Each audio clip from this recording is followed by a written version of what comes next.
Good morning, Oklahoma, and welcome to Cow-Calf Corner. This is part 4 on the question of retained ownership. If you're considering that, this is the week that we actually talk about USDA yield grades that get assigned to beef carcasses.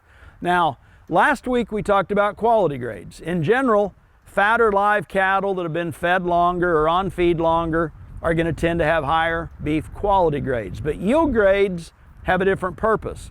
A beef yield grade is a numerical value, with 1 being the best and indicating the highest level of cutability, going 2, 3, 4, and 5, which indicates the lowest level of cutability. And beef yield grades indicate the percentage of red meat yield on a trim basis that we should get from the round, loin, rib, and chuck, the 4 wholesale cuts, out of the beef carcass.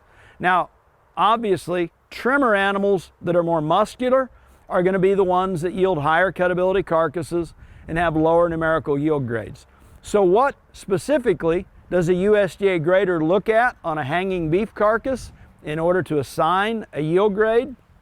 As we go back to that interface between the 12th and 13th rib, where a beef carcass has been ribbed open, they're going to measure an adjusted fat thickness right there, or external fat cover. That's going to be the first step in arriving at a yield grade. They're then going to look inside of that carcass in the abdominal cavity and come up with an estimate of the percentage of kidney, heart, and pelvic fat and make an adjustment to yield grade for that. And the third thing, or potentially fourth thing, depending on how you want to look at it, is the degree of muscularity. But muscularity in beef carcasses is looked at in terms of the square inches of ribeye size relative to the hot carcass weight. So ribeye size and carcass weight are our third and fourth factors, but they work in harmony because carcasses should have a little larger ribeye as they get heavier. So it is all relative to a schedule in terms of how big should the ribeye be to be above average degree of muscle or below average degree of muscle that we make that third adjustment on.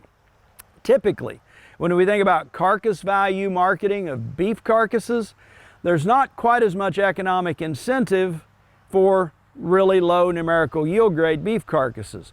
Flip side of that coin, yield grade 4s and 5s represent a lot of inefficiency and waste in cattle finishing and the beef industry in general, and there are some pretty substantial discounts that occur as we get into those yield grade 4s and 5s. So there again, a beef yield grade indicates red meat yield. Your trimmer, more muscular animals are going to tend to excel on that side of the grid.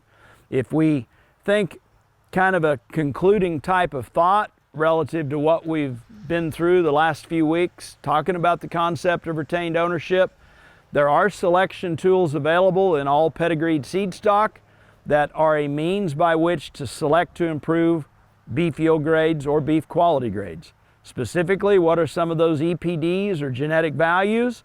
If we want to improve yield grades, higher ribeye areas, less fat thickness, and even taking some carcass weight into consideration, because that's going to determine our final pay weight.